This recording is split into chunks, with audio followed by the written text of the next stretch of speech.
Netflix just acquired Warner Bros. Studios for a record transactions estimated to about 72 billion US dollars. So from an investor point of view, the real question to know today is to know whether or not Netflix is currently a good stock to buy. This is what I'll be answering in this video, where I'll make a full stock analysis on the company Netflix to know whether or not this company is currently under or overvalued. Founded in 1997 as a DVD e-commerce business, Netflix has only become a streaming services 10 years later in 2007, and it has now earned the title of the undisputed global leader on that regard, where it currently has over 300 million subscribers. If you're old enough just like me, you might remember that a few decades ago, when you wanted to watch a movie, you needed to go to the video rental store, where you would basically pick which movie you wanted to rent for a certain limited period of time. This meant that you would always need to pay every time that you wanted to rent a certain movie, but obviously you also had the opportunity to potentially buy a physical copy of it. But now, with the coming of platforms such as Netflix, this has opened a window of opportunities for people that are looking to find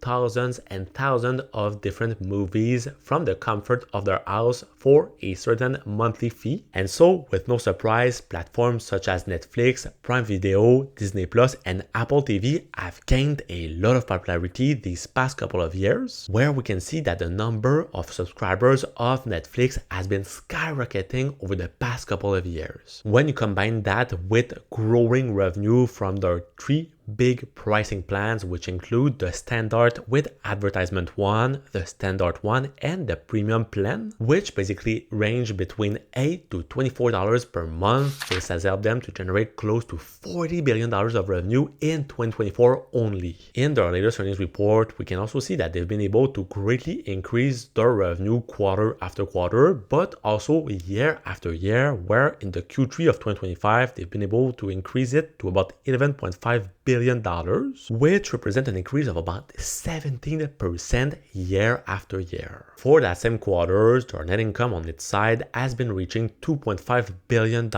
which represent an increase of 8% year over year. This is the result of being able to consistently increase the number of subscribers that this company has, with the fact also that they have been able to consistently increase their membership fees, where we can see that in total, the TV time for the US and the UK represents around 9% of the total market for Netflix. All of this great growth financially has also helped them to gain a lot of value these past 5 years. In fact, they have been able to gain over 90% of total return, which is basically around the same return as the S&P 500. But now the real question is to know, what does this more recent acquisition of Warner Bros. Studios means for the future of Netflix? First, it is important to understand that Warner Bros. Has an important catalog of multiple famous movies, as well as great brands such as HBO and the Discovery Channel. What is also pretty interesting to know is that Netflix over the past couple of weeks has been in competition with another big streaming services to acquire Warner Bros., which is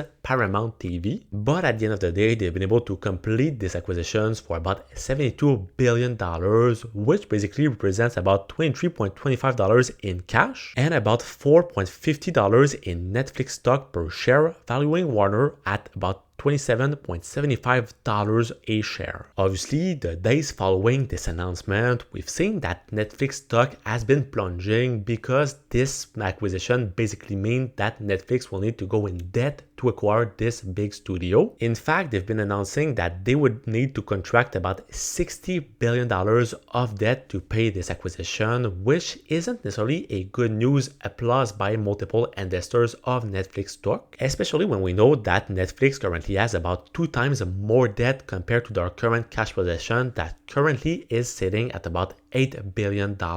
Now, for the long-term effect that this type of acquisition will have on the value of this company, obviously this will greatly help them to increase their total revenue, especially when we know that Warner Bros. Has been generating some total revenue for 2024 of about $40 billion, which is pretty much the same as for Netflix. This could also mean that if Netflix would add different Warner Bros. Movies and series to their own catalog, the pricing plans of their application might also greatly increase in the near future. So it is going to be interesting to see if the US regulators will be accepting these transactions and what will be the impact on the value of this company in the long run. But talking about the true value of this company, let's take a look now at what is its true intrinsic value according to different valuation models and financial metrics. Over the past year and a half, we can see that Netflix has been gaining a lot of momentum and a lot of value, going from $300 billion worth to over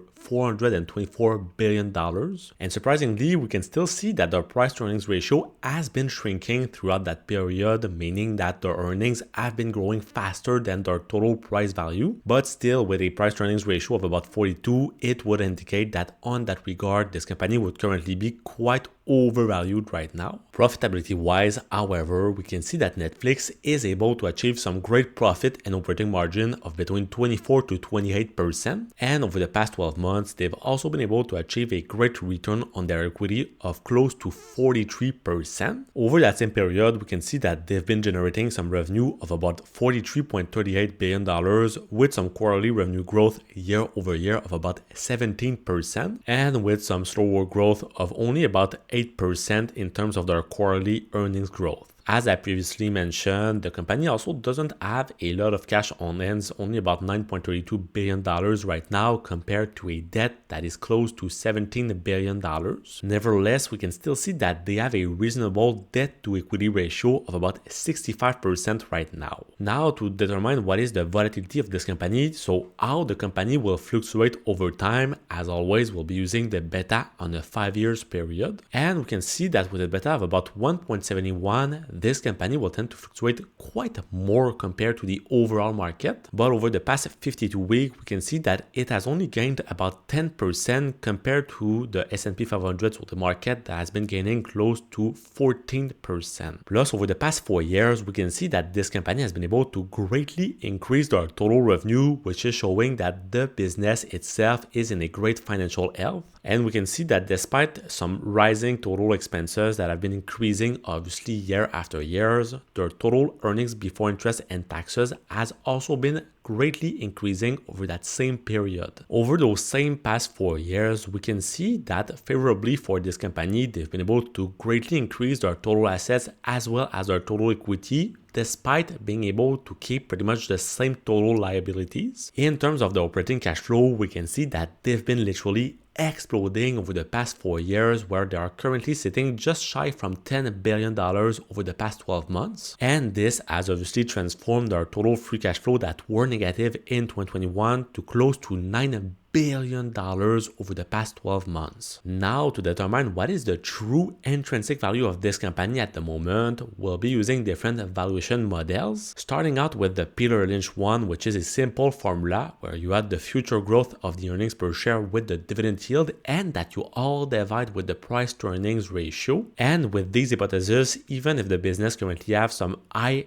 EPS growth that are forecast for the future, knowing that they don't currently offer any dividend and that they have a high P ratio, we can see that the results would be showing that this business would currently be overvalued right now. As I just mentioned, since they don't distribute any dividends, we won't be able to use the second model, which is the dividend discount model. But for the third model, which is the discounted cash flow model, we'll simply discount all the future free cash flow of this company to find what is its true intrinsic value. And to do that, we need first to find what is our discount rate or our weighted average cost of capital by finding what is our cost of debt, the cost of equity, and the cost of debt and equity to find our WACC. And with this WACC, we can see that the current intrinsic value of this business would be indicating that this company would currently be quite overvalued right now. Finally, for the two last models that we'll be using both the Graham's original value formula and the Graham's revised value formula. And with the first model, we'll find that the intrinsic value of this business would be indicating that Netflix would currently be undervalued. But with the second model, unfortunately, we can find that it is the other case. As you've been able to see in this video, the recent acquisition of Warner Bros. By Netflix looks to be a quite promising deal for the long-term valuation of this business. However, as you've also been able to see, according to the different financial metrics and valuation models, Netflix wouldn't currently be an undervalued stock right now. It is why right now, even if the acquisition of Warner Bros. Looks to be pretty good for them in the long run, I potentially gonna be staying on the sideline for investing in this company. But if I would see the valuation of it goes lower and lower over the next couple of months,